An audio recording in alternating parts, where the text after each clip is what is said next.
Hola, en esta entrega vamos a darle continuidad al tema de procesos. Sí, vamos a comentar algunos detalles acerca de la creación de procesos. Para llevar a cabo la creación de los procesos, por ejemplo, una de las formas en las cuales se hace esto es a través de una llamada al sistema conocida como fork, ¿sí? Que está implementada en los sistemas operativos. ¿Sí? Este es el nombre genérico de la función, dependiendo de la biblioteca que estamos utilizando en cada sistema operativo puede tener un nombre un poco diferente, pero bueno, nosotros lo vamos a considerar como fork. ¿Sí? Cuando un proceso, por ejemplo, vamos a suponer que esta es una aplicación, vamos a pensar en un shell, por ejemplo, ¿sí? Una terminal o un proceso a través del cual estamos nosotros haciendo uso de una terminal. Y en esa terminal nosotros solicitamos la ejecución de un proceso. En ese punto lo que hace nuestra terminal, que en este caso está representada por el proceso 800, lo que hace es solicitar una llamada al sistema o solicitar al sistema operativo la creación del nuevo proceso a través de esta llamada al sistema conocida como fork.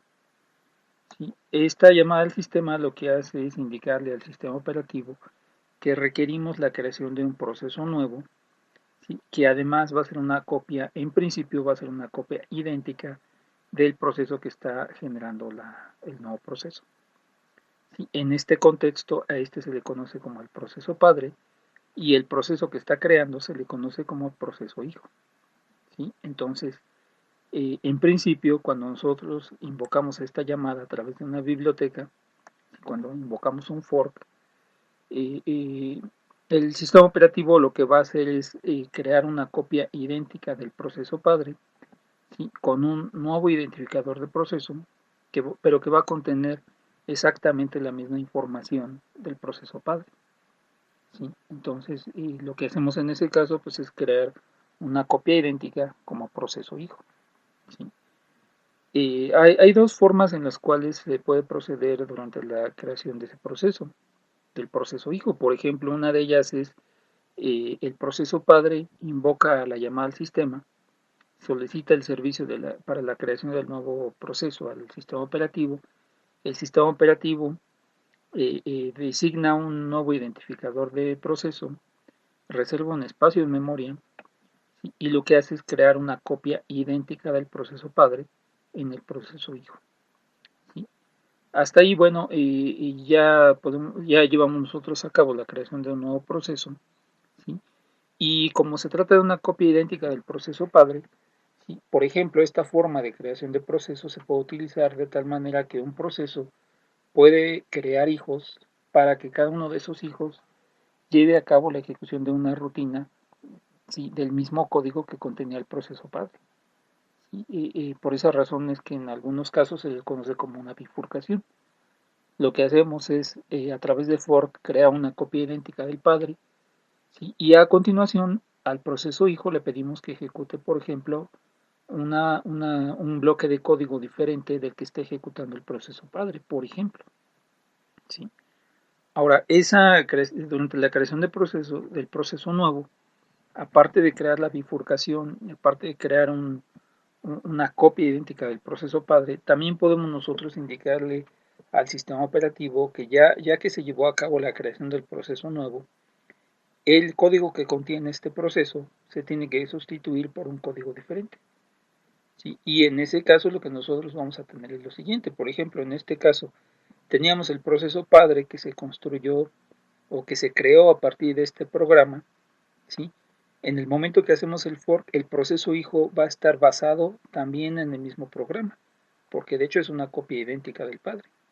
¿Sí? De hecho, una copia idéntica incluso del estado en el cual se encuentra el padre en este momento, que esa es una característica que se puede utilizar para poder compartir información entre el padre y el hijo, ¿sí? Ya que el hijo hereda el estado en el cual se encuentra actualmente el padre, ¿sí? Por ejemplo. ¿Sí?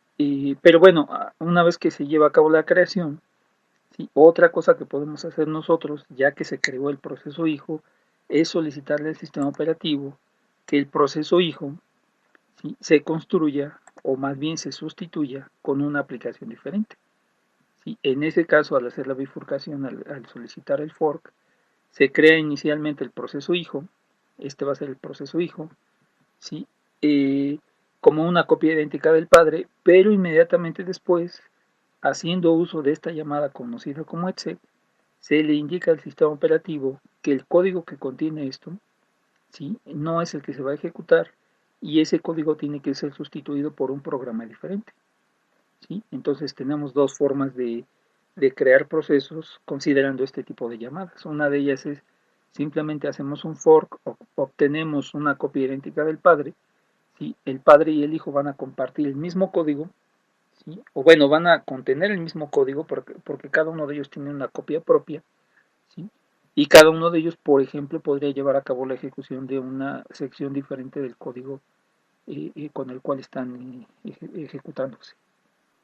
La otra posibilidad es, primero invocamos a fork, solicitamos la creación del proceso nuevo, ¿sí? Y a continuación, a través de exec, le indicamos al sistema operativo que aquí vamos a ejecutar un programa diferente al que está ejecutando el padre, ¿sí? Una vez que se lleva a cabo la creación de los procesos, independientemente de si sustituimos o no el código para ejecutar un programa diferente, recuerden que en este contexto hay una dependencia entre el proceso padre y el proceso hijo. ¿Sí? Una dependencia en varios sentidos. Por ejemplo, una forma en la cual se puede llevar a cabo la ejecución o la creación del proceso hijo es de tal manera que el padre solicita la creación del proceso hijo, ¿sí? Y lo que hace el padre es, a continuación, esperar a que el proceso hijo finalice su ejecución para en ese momento el proceso padre continuar con su ejecución, ¿sí? Esto lo pueden ustedes ver, por ejemplo, cuando llevan a cabo en una línea de comandos la ejecución de un proceso en primer plano. Si yo ejecuto en una línea de comandos, eh, ejecuto un programa, si ejecuto alguna aplicación, con eso se crea un proceso nuevo para ejecutar esa aplicación que estoy solicitando y mientras el proceso hijo está en ejecución, el proceso padre se queda a la espera hasta que finaliza la ejecución del hijo, ¿sí? Por ejemplo, esa es una manera. Otra forma de hacerlo es invocamos la llamada fork, la llamada al sistema fork para crear el proceso hijo. ¿Sí? El proceso hijo se crea, hay una dependencia respecto al padre, ¿sí? Pero en ese caso, por ejemplo, el padre no espera que el proceso hijo finalice. ¿Sí? Un ejemplo de eso pues, es la ejecución de procesos en segundo plano, ¿sí? Por ejemplo. ¿Sí? Entonces, esta es la forma en la cual se lleva a cabo la creación y ejecución de ese tipo de aplicaciones. Y además aquí recuerden que hay una dependencia entre procesos, un proceso padre y sus hijos respecto a la duración de la ejecución, ¿sí? O el tiempo en el cual se está ejecutando un proceso hijo. ¿Sí? Esa dependencia, a menos que yo le indique otra cosa al sistema operativo, funciona de la siguiente manera. El proceso padre solicita la creación de varios procesos hijos. Eso va creando, va construyendo un árbol de dependencia, de tal manera que el proceso padre, ¿sí? O más bien los procesos hijos aparecen como ramas del proceso padre, ¿sí? Y esa dependencia funciona de tal manera que cuando yo elimino el proceso padre, cuando este proceso finaliza, automáticamente todos sus procesos hijos finalizan, ¿sí? Entonces, ahora, ya en la práctica, ¿cómo se haría esto? Bueno, aquí hay un pequeño ejemplo, ¿sí? Que está tomado del Silver Chat, que es uno de los textos que llevamos nosotros en el curso, ¿sí? Y aquí podemos ver nosotros lo siguiente, ¿sí? Tenemos nosotros aquí una variable que vamos a utilizar para la creación del proceso hijo. El proceso hijo se crea en el momento que yo hago esta llamada. ¿Sí? En este caso, este ejemplo está construido para poder ser compilado en un sistema Linux. ¿Sí? Incluimos por aquí las bibliotecas y en el momento que requerimos nosotros la creación del proceso hijo, entonces lo que hacemos es esto. Mandamos llamar a la función fork, ¿sí? Y el resultado de esta función fork lo almacenamos nosotros en una variable, ¿sí? En una variable de este tipo que está definida en las bibliotecas. Entonces definimos nuestra variable, mandamos llamar a la función fork y almacenamos aquí el resultado de la ejecución de este fork, ¿sí? Bueno, una vez que se manda a ejecutar ese fork, ¿sí? Tenemos nosotros tres posibilidades. Una, que se haya producido un error en cuyo caso la función for me va a devolver un valor menor que 0. ¿Sí? Y bueno, aquí tendríamos que tomar alguna acción, por ejemplo, pues, indicar al usuario de la aplicación que el for no se pudo llevar a cabo, y por alguna razón, ¿no? ¿Sí? Entonces, si esta función for me devuelve un valor menor que 0, eso indica una condición de error y eso implica que el proceso hijo no se pudo crear. ¿Sí? No hay proceso hijo en ese caso. ¿Sí? Bueno, aparte de eso tenemos dos posibilidades más. ¿Sí? Como el sistema operativo en el momento que mandamos llamar al fork, lo que hace es tomar el proceso padre, ¿sí? Y crear en ese momento un proceso que tiene un código idéntico, ¿sí? El punto en el cual este proceso hijo va a seguirse ejecutando es el mismo punto en el cual el proceso padre solicitó la creación del hijo, ¿sí? Es decir, ambos procesos, tanto el padre como el hijo, van a continuar su ejecución a partir de este punto, ¿sí? Y aquí el sistema operativo se encarga de indicarle a cada uno de los procesos, ¿sí?, quién es el padre y quién es el hijo, ¿sí? ¿Cómo se hace eso? Bueno, pues precisamente cuando se invoca la función fork, esa función fork lo que hace es solicitar al sistema operativo la creación del proceso, ¿sí? Y en este punto lo que hace es devolver un valor diferente, un valor numérico diferente al proceso padre y un valor diferente al proceso hijo, ¿sí? En el caso del proceso hijo, ¿sí?, lo que hace es devolverle como identificador un valor 0. Entonces, en el momento que el proceso hijo inicia su ejecución, lo primero que hacemos aquí es verificar cuál es el valor que me devolvió fork. Si me está devolviendo un valor de 0, quiere decir que entonces yo soy el proceso hijo, ¿sí? Y si me devuelve un valor diferente de 0, ¿sí?, que no sea menor a 0, ¿sí?, y en este caso sería un valor mayor que 0, pues entonces quiere decir que yo soy el padre. De esa manera es como las dos aplicaciones van a poder determinar quién es el padre y quién es el hijo, ¿sí? Entonces, esto funciona de esta manera. Tenemos el proceso padre, que en este caso estamos suponiendo que es el proceso 800, y tenemos el proceso hijo, que en este caso el sistema operativo le asigna un valor de 900 como identificador de proceso. En el momento en el cual se lleva a cabo la ejecución de este fork, ¿sí?, tanto el proceso padre como el proceso hijo comparten el mismo código, ¿sí? Y esta función fork lo que va a hacer es devolver un valor diferente al padre y un valor diferente al hijo.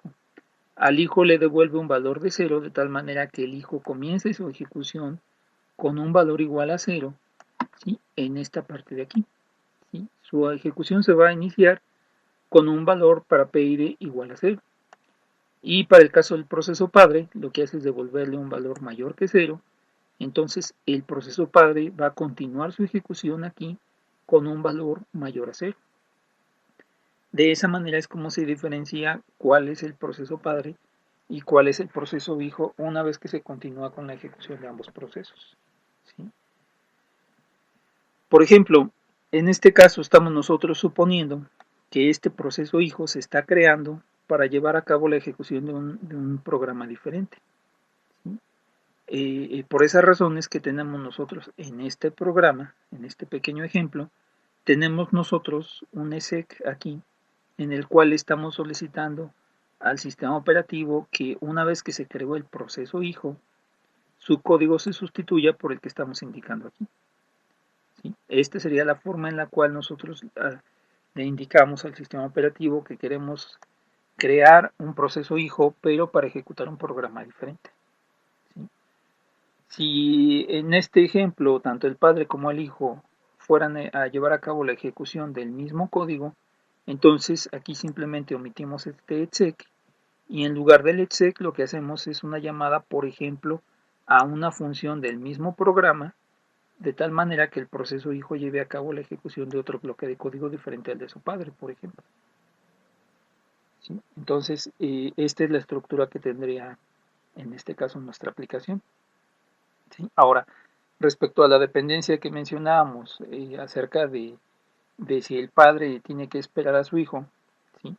Si se fijan, por ejemplo, en este caso, este ejemplo que tenemos aquí, ¿sí?, para el caso del proceso padre, ¿sí? Una vez que ya se llevó a cabo la creación del hijo, ¿sí? Solicitamos la creación del proceso hijo, ¿sí? Este bloque de aquí lo ejecutamos, bueno, primero verificamos que no haya errores. En caso de que no haya errores, entonces el proceso padre va a continuar su ejecución aquí, porque el valor que obtuvo el padre después de fork es un valor mayor que cero. Entonces, su ejecución continúa en este punto y justo en esta parte de aquí es donde determinamos nosotros cuál es el comportamiento del padre respecto a la ejecución del hijo. Si nosotros requerimos que el proceso padre lleve a cabo una espera hasta que su proceso hijo finalice, ¿sí? Entonces lo que vamos a hacer es invocar esta llamada aquí. Con esta llamada le estamos diciendo al sistema operativo, le estamos indicando que la ejecución del proceso padre no continúa hasta que el proceso hijo haya finalizado, ¿sí? Que sería lo equivalente a, por ejemplo, llevar a cabo la ejecución de un proceso en primer plano en una línea de comandos. ¿Sí? La aplicación o el programa que está atendiendo la línea de comandos, ¿sí? Que podría ser el shell, por ejemplo, en ese caso, cuando tiene que ejecutar un proceso en primer plano, ¿sí? Lo que hace es ejecutarlo y a continuación llevar a cabo la ejecución de un wait. Y con esto le está indicando al sistema operativo que va a esperar a que finalice el hijo.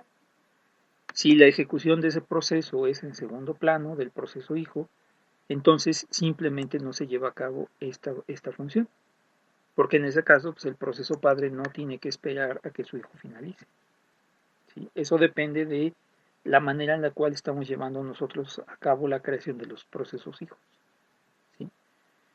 Entonces, una vez que llevamos a cabo el fork en este esquema, esta función fork devuelve un valor diferente al proceso hijo, ¿sí? Que en este caso es igual a 0, y al proceso padre le devuelve un valor mayor que 0, ¿sí? En caso de que no haya habido error, ¿sí? Ese valor se devuelve exactamente en esta asignación, ¿sí? Para cada uno de los dos procesos, tanto para el padre como para el hijo. En caso de que el proceso padre lleve a cabo la ejecución de esta función wait, en ese caso el proceso padre va a esperar hasta que el proceso hijo finalice, y en el momento que el proceso hijo finaliza, en ese momento al proceso padre se le indica que ya puede continuar con su ejecución, que en este caso sería la ejecución de esta función wait, ¿sí? Entonces ese es el procedimiento que se sigue para llevar a cabo la creación de procesos hijos, y además la relación que puede existir entre proceso padre y proceso hijo. Recuerden, una vez que llevamos nosotros a cabo la ejecución de esto, el proceso hijo, ¿sí? Hereda todo el estado en el cual se encuentra el proceso padre, ¿sí? Se le construye una copia idéntica del código de su padre, pero además las variables que haya estado utilizando pues van a tener exactamente el mismo estado. Eso se puede utilizar como una forma de comunicación entre el proceso padre y el proceso hijo, de tal manera que el proceso padre, por ejemplo, puede establecer ciertos valores para algunas variables, invocar al proceso hijo y pedirle al hijo que con esos valores que le está entregando lleve a cabo la ejecución de un segmento diferente del código, por ejemplo, ¿no? Entonces aquí tenemos varias posibilidades. Llevar a cabo la creación del proceso hijo para ejecutar el mismo código que está ejecutando el padre, ¿sí? Llevar a cabo la creación del proceso hijo para ejecutar un proceso diferente o un programa diferente, como lo estamos haciendo en este caso con un exec, ¿sí? Y además podemos también llevar a cabo la creación del proceso hijo de tal manera que el proceso padre va a esperar a que el proceso hijo finalice para poder continuar. O por el contrario, llevar a cabo la creación del proceso hijo y no esperar a que el proceso hijo finalice, sino que los dos se ejecuten a la par, ¿sí? Para eso, bueno, lo único que tenemos que decidir es si es necesario o no llevar a cabo la ejecución de este wait, ¿sí? Entonces, a grandes rasgos, este es el procedimiento que se sigue para llevar a cabo la creación de procesos. En este caso, bueno, se está ejemplificando con un código escrito para para compilarse y correr en un sistema Linux. Y haciendo uso de ese procedimiento es como se lleva a cabo la creación de todos los procesos de nuestro sistema operativo. Por ahí van a revisar y en otra sesión, en otra entrega, el proceso de inicio de un sistema operativo Linux. ¿Sí? En algún punto, durante ese proceso de inicio, el proceso de arranque, ¿sí? En algún punto se construye por ahí, ¿sí? En algún momento, el proceso que corresponde que tiene como identificador de proceso 1, que corresponde en este caso al kernel. Una vez que se crea ese proceso inicial, ¿sí? A partir de ese proceso, haciendo uso de fork.exec, se comienzan a construir o se comienzan a ejecutar todos los procesos que sean necesarios para, en el caso de nuestro sistema Linux. Entonces es precisamente el procedimiento que se sigue. En alguna parte del proceso de inicio se crea ¿sí? Se crea el primer proceso. Una vez que se construyó ese proceso haciendo uso de fork.exec, a su vez puede comenzar a construir procesos, ¿sí? y poder armar todo este árbol que tenemos aquí, ¿sí? Entonces, pues esa es la manera en la cual se lleva a cabo la creación de procesos. Ahora, otro tema que habíamos dejado pendiente por ahí era el correspondiente a los estados de un proceso, ¿sí? Bueno, los estados en realidad ya en la práctica dependen del sistema operativo. El sistema operativo que estamos utilizando es quien determina, ¿sí? En principio, cuáles son los estados que se van a manejar para los procesos que corremos o los procesos que creamos en ese sistema operativo, ¿sí? En general, podemos nosotros considerar los siguientes estados, ¿sí? Primero, cuando yo llevo a cabo la ejecución o cuando solicito yo la ejecución de un programa, por ejemplo, en una línea de comandos, este proceso inicialmente podemos considerarlo como un proceso en un estado de nuevo, ¿sí? Es un proceso que apenas va a comenzar a ejecutarse o apenas está en proceso de creación incluso. Posiblemente ese proceso esté en este estado cuando todavía estamos esperando a que se le termine de asignar espacio o los recursos que necesita, por ejemplo, espacio en memoria, que se le asocien los archivos de entrada y salida y error estándar, por ejemplo, que el proceso, por ejemplo, termine de cargarse en memoria, ¿sí? Que tenga ya la estructura necesaria para poder ejecutarse, ¿sí? Y una vez que el proceso ya terminó de crearse, automáticamente ese proceso lo podemos considerar como un proceso que se movió al estado ready o que está listo para ser ejecutado, ¿sí? Una vez que el despachador, ¿sí? En este punto estamos nosotros considerando que nuestro proceso, ¿sí? Fue admitido, fue agregado a la cola de procesos para su ejecución, ¿sí? A la cola inicial de procesos, ¿sí? O a la cola de procesos que se encuentran en el estado ready, que son los que atiende el procesador. Entonces, bueno, habíamos mencionado anteriormente por ahí una rutina que se conoce como despachador, ¿sí? Y otra rutina más por ahí que se conoce como calendarizador o scheduler, ¿sí? En el momento que el scheduler decide que este proceso ya está listo para ejecutarse, ya puede hacer uso del procesador, entonces el despachador lo que hace es llevar a cabo el cambio de contexto, ¿sí? Cargar el contexto del proceso, ¿sí? Y en ese momento el proceso pasa a ejecutarse o pasa a hacer uso del procesador, ¿sí? Y en ese punto este proceso se le conoce como un proceso que se encuentra en el estado de ejecución, ¿sí? O en estado de running, ¿sí?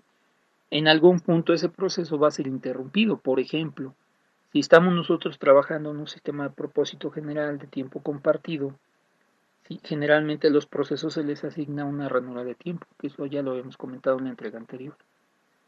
¿Sí? Bueno, en el momento en el cual el sistema operativo detecta que ese proceso ya agotó su ranura de tiempo, ese proceso se interrumpe, se lleva a cabo aquí otra vez un cambio de contexto, ¿sí? Y el proceso pasa del estado de ejecución al estado ready, ¿sí? Otra vez está listo para ejecutarse, ¿sí? Se tuvo que interrumpir porque en este punto hay que proporcionarle el procesador a un proceso diferente, ¿sí? Entonces, y el proceso puede mantenerse en este ciclo, ¿sí? Está en el estado ready, está listo para ejecutarse, el scheduler decide que en este momento le podemos proporcionar este tiempo de procesador, ¿sí? se invoca al despachador, el despachador lleva a cabo el cambio de contexto, el proceso pasa a ejecutarse, ¿sí? Y aquí puede pasar otra cosa. Una de ellas es que el proceso se interrumpa y se regresa al estado ready, por ejemplo, si su ranura de tiempo finalizó, y la otra es que, por ejemplo, el proceso lleve a cabo la ejecución de una operación de entrada y salida, ¿sí? Que solicite en este momento una operación de entrada y salida. Cuando ocurre ese evento, este proceso ya no regresa al estado ready, se pasa automáticamente a un estado de espera. ¿Sí? Cada vez que un proceso solicita una operación de entrada y salida o le indica al sistema operativo que va a llevar a cabo algún tipo de espera, automáticamente se le pasa a un estado diferente que se conoce como estado de espera o estado wait. Una vez que, por ejemplo, si el proceso solicitó una operación de entrada y salida, se va a mantener en este estado hasta que su operación de entrada y salida haya finalizado. Una vez que finalizó, se le regresa al estado ready y en este momento otra vez el calendarizador lo puede considerar para poder proporcionarle ciclos de procesamiento, ciclos de procesador. ¿Sí? Bueno, por ejemplo, respecto al ejemplo que veíamos hace un momento, ¿sí? Por ejemplo, cuando un proceso solicita la creación de un hijo, ¿sí? Y lleva a cabo aquí una espera, en este punto el sistema operativo toma el proceso padre, ¿sí? Y lo cambia de estado. ¿Sí? Este es, por ejemplo, otro caso en el cual el proceso o un proceso en general puede cambiar del estado ready o del estado de listo para ejecutarse al estado de espera, por ejemplo. Si este proceso, por ejemplo, durante su ejecución invocó la llamada fork, por ejemplo, solicitó la creación de un proceso hijo y después indicó que va a esperar a que el proceso hijo finalice, automáticamente ese proceso se pasa al estado de espera. Una vez que esa espera finaliza, en este caso, cuando el proceso hijo finaliza, automáticamente el proceso se mueve a la cola de procesos que se encuentran en estado ready y en este punto el calendarizador le proporciona otra vez el procesador. Bueno, este tipo de cambios de estado además le permiten al sistema operativo hacer más eficiente la ejecución de los procesos, ¿sí? Porque todos aquellos procesos que pasan a un estado de espera, ¿sí? El calendarizador los tiene que ignorar porque no están listos para ejecutarse. Entonces el cambio de estado también le sirve al sistema operativo para llevar a cabo la ejecución de procesos de manera más eficiente, ¿sí? Entonces este ciclo se mantiene, el proceso puede estar en estado ready, ¿sí? Después cambia el estado de ejecución, después puede regresar al estado ready, regresa al estado de ejecución, cuando lleva a cabo operaciones de entrada y salida pasa a un estado de espera.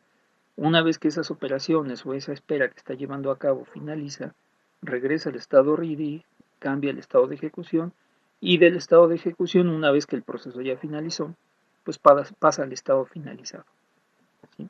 Que es cuando el sistema operativo decide terminar el proceso, entre otras cosas, pues liberar todos los recursos que se le habían asignado, como espacio en memoria, por ejemplo, los archivos que tiene abiertos, ¿sí? Y además se lleva a cabo la destrucción de su PCB, ¿sí? Que bueno, no en todos los casos ese PCB se destruye, se puede reutilizar también, ¿no?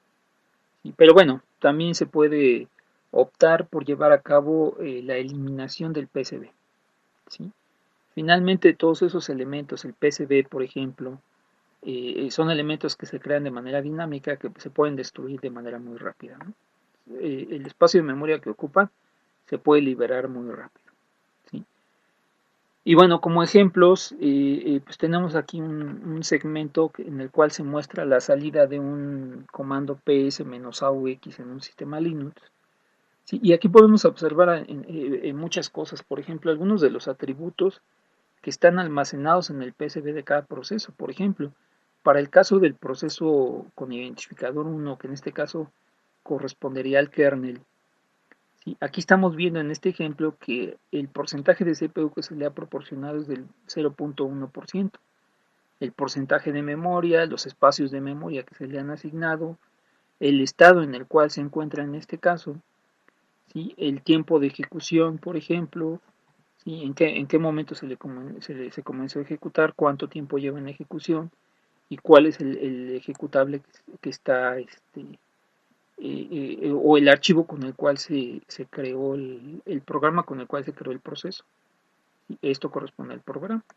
Por ejemplo, en esta salida en particular podemos ver este tipo de entradas, ¿sí? Este tipo de elementos en la salida de PS-AUX que corresponden para este caso en particular para un sistema Linux. ¿Sí? Todos estos en realidad no corresponden a procesos como tales, sino más bien a rutinas del kernel, ¿sí? Que son construidas o que son colocadas en procesos, ¿sí? Para cuestiones de eficiencia. ¿Sí? El hecho de yo poner una rutina aquí como un proceso, ¿sí? Al sistema operativo le hace más eficiente el acceso a esa rutina. ¿Sí? Entre otras cosas, bueno, podemos encontrar por ahí algunas rutinas que corresponden a los sistemas de ayuda, por ejemplo, al manejo de criptografía o al manejo de algunas operaciones del sistema de archivos, por ejemplo, como pueden ser los journals, ¿sí? Que se manejan de esa manera. Y entre otras cosas, por ejemplo, pues podemos encontrar el mismo proceso, ¿sí? Que generó esta salida, ¿sí? Que sería en este caso este proceso PS que tenemos por aquí, ¿sí?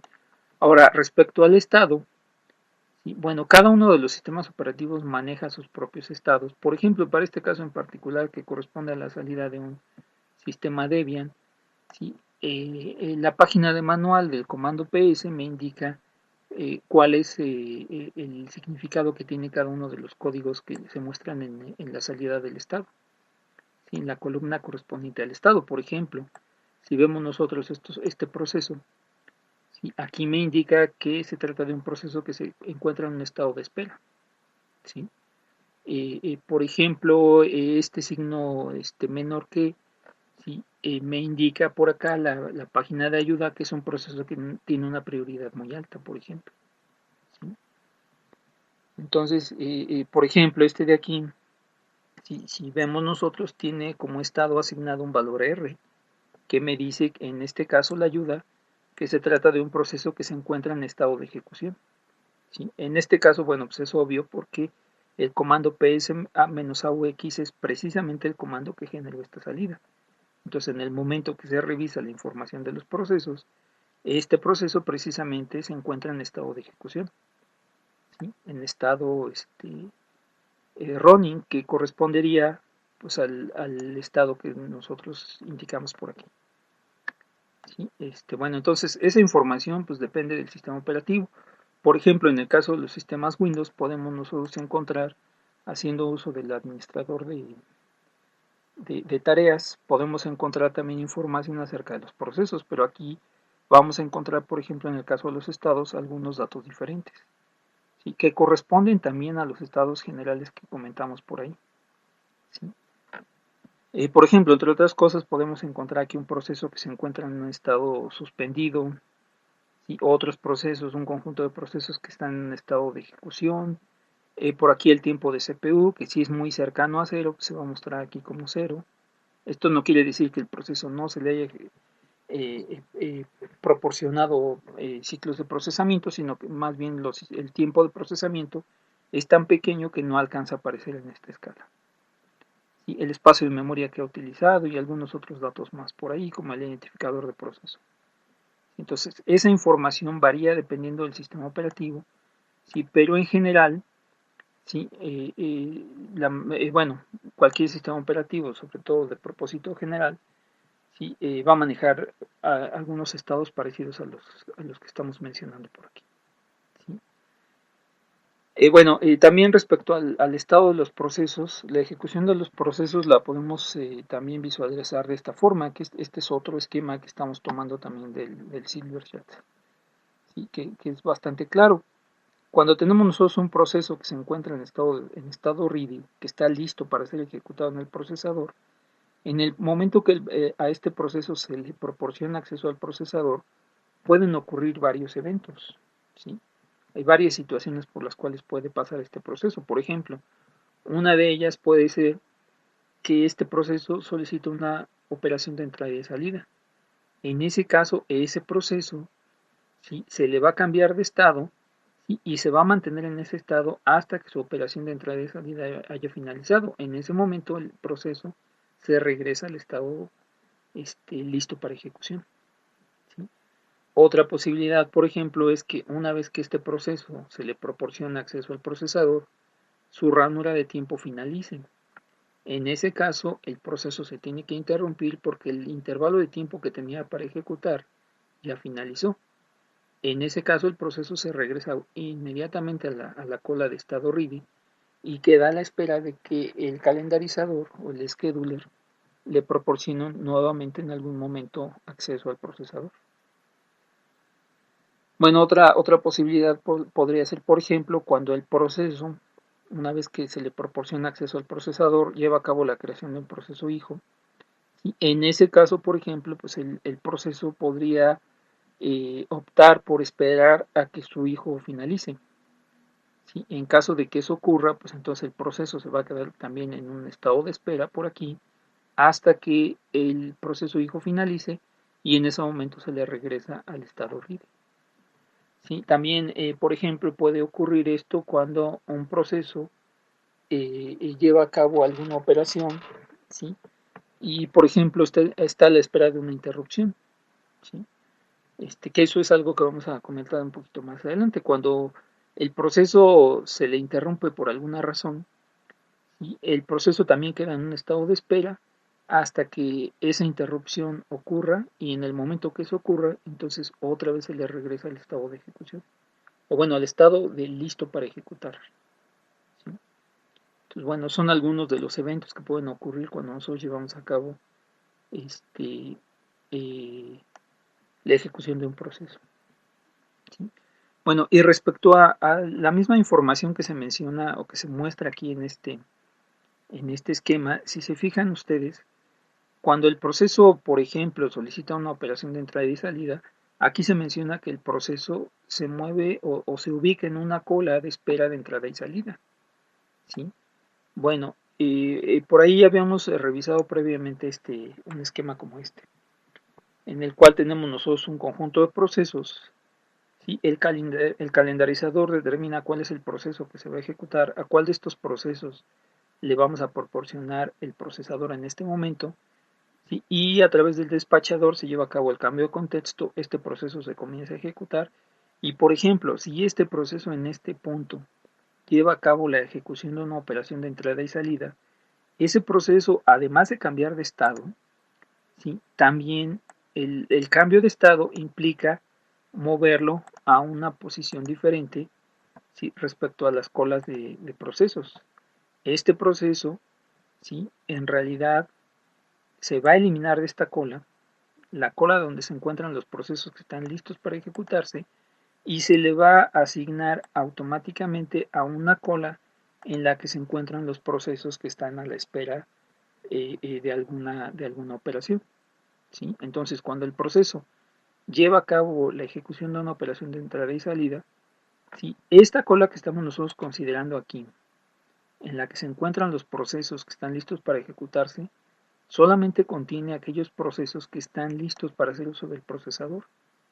En el momento que este proceso lleva a cabo una operación de entrada y salida o solicita la ejecución de una operación de entrada y salida, en ese momento el proceso ya no está listo para ejecutarse. Entonces, ese proceso se elimina de esta cola, ¿sí?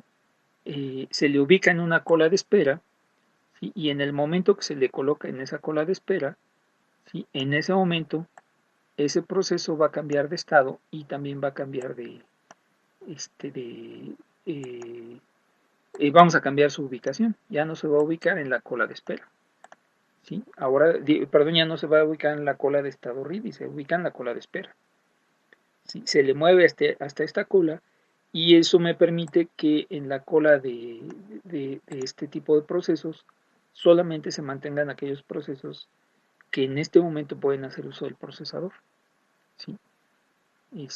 Y eso, bueno, pues hace más eficiente la ejecución de los procesos porque dado que este proceso está a la espera de una operación de entrada y salida, por ejemplo, pues si lo mantuviéramos en esta cola, cada vez que el despachador lo revise, cargaría su contexto, pero solamente para darse cuenta de que sigue esperando.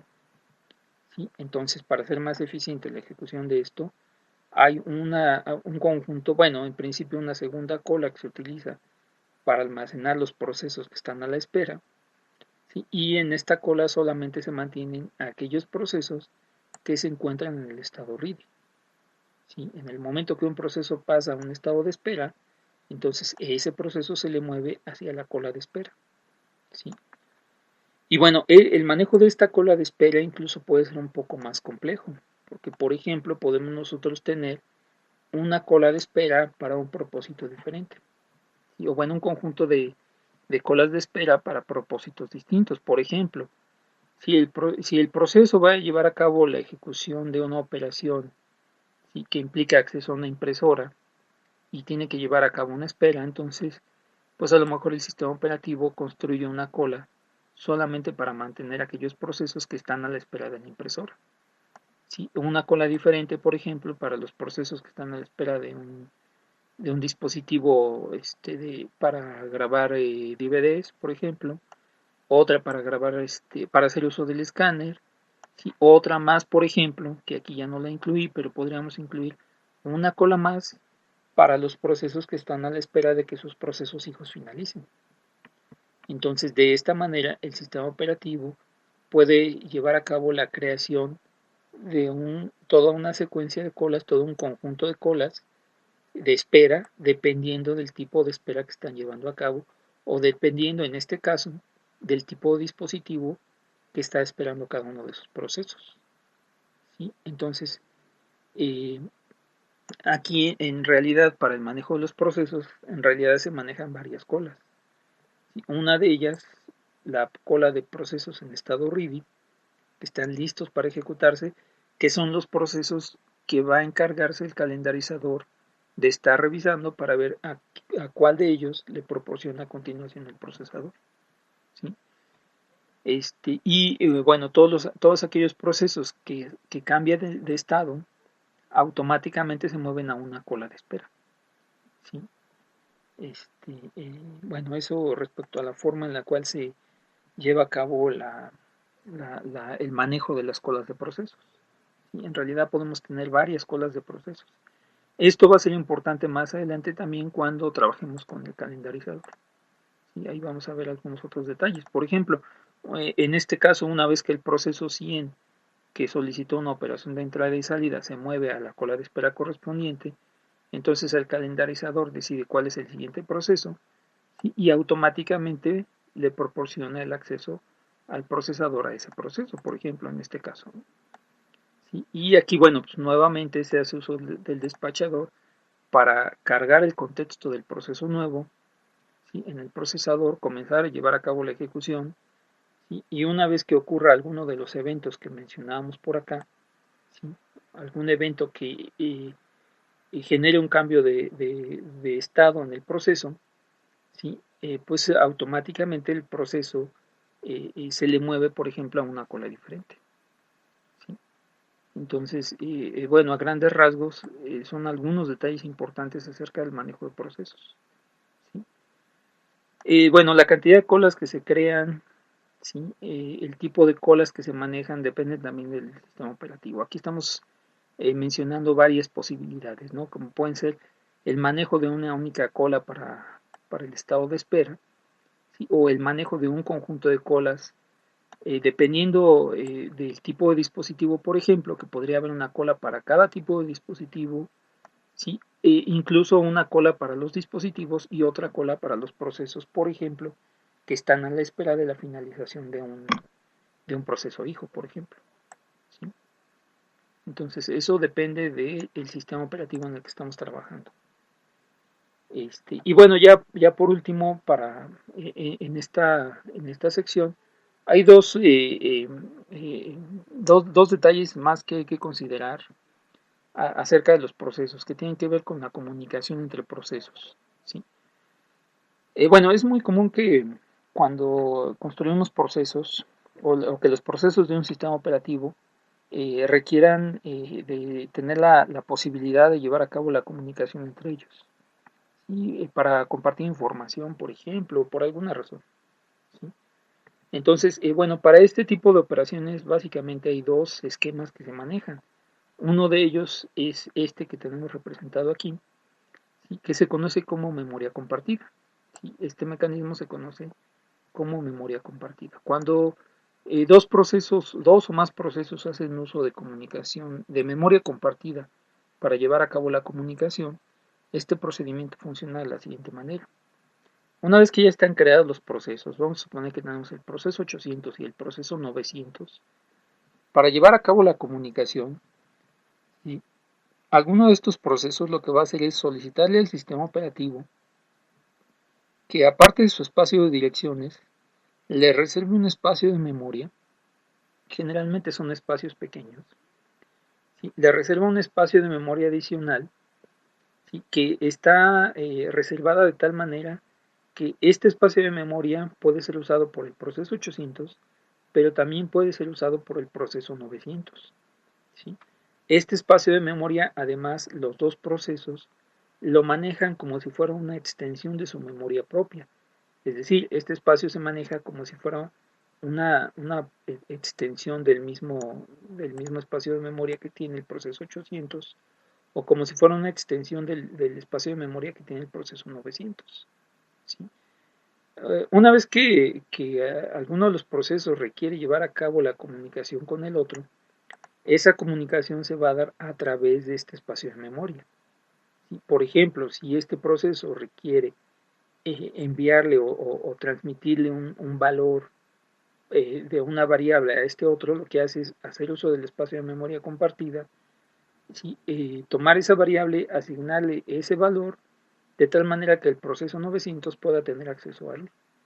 ¿Sí?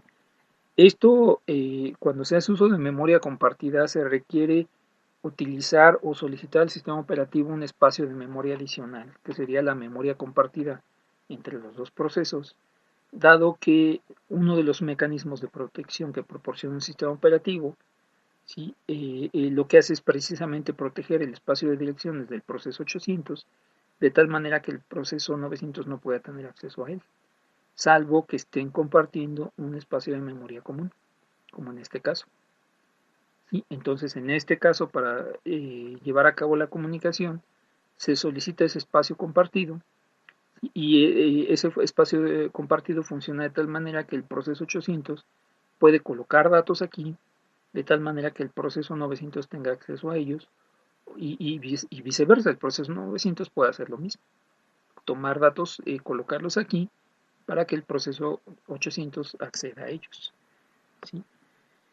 Bueno, es un mecanismo bastante común, pero tiene un problema. ¿Sí?